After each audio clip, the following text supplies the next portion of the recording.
के थ्रू, चूंकि ये बाकायदा पूरे देश में ये माहौल बनाने की कोशिश की जा रही है या खबर फैलाने की कोशिश की जा रही है कि मुसलमान को इंडिया की जीत से नाराजगी थी और इस तरह से ये मामला बिगड़ा है और मुसलमानों की वजह से ये सब कुछ हुआ है, ये एक गलत बात फैलाई जा रही है और इस चीज़ से हमें बहुत दुख हुआ है। मुस्लिम कौम को या मुस्लिम समाज को इस तरह बदनाम करने की कोई ज़रूरत नहीं है। मुसलमान भी इसी देश के वासी हैं। ये परसेप्शन चूंकि देश में बहुत सारे लोगों ने पहले से ही बना रखा है कि मुसलमान जो है वो देश विरोधी हैं, और जबकि कहानी यहाँ पर जो शुरू हुई है वो इस तरह शुरू हुई है कि सबसे पहली चीज़ शासन प्रशासन से जिस तरह की चूक हुई है, उन चूकों के चलते यहाँ पर यह हादसा हुआ है।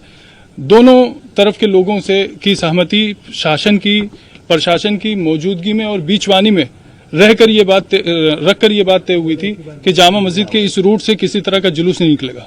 रात को जो जुलूस निकला उसकी पहली बात तो कोई परमिशन नहीं थी, उसकी कोई आगवानी करने वाला नहीं था, वो एक उपद्रवियों की भीड़ थी। वो इंडिया की जीत के नाम पर मस्जिदों और धर्म स्थलों के बाहर सिर्फ शोर शराबा करना और नारा करना उनका काम था। लोग नमाज से जब निकले हैं तो उस वक्त में ये भी हुआ है कि सुतली बम मस्जिद पर फेंका गया। अब इसका इंडिया की जीत से क्या लेना देना था? क्या मस्जिद पर बम फेंकने से इंडिया की जीत का जश्न मनेगा? ये बहुत बुरी बात हुई है और इस चीज का हमें बहुत दुख है कि एक तरफ गलती करने वाले गलती कर रहे हैं, दूसरी तरफ कुछ लोग ऐसे हैं जिनके हाथ में किसी भी तरह का सोशल मीडिया का कोई सा भी प्लेटफॉर्म या आईडी है तो वो उसके थ्रू ये फैलाने की कोशिश कर रहे हैं कि मुसलमान जो है वो देश का विरोधी है और इंडिया की जीत से उसको तकलीफ है वगैरह वगैरह वगैरह।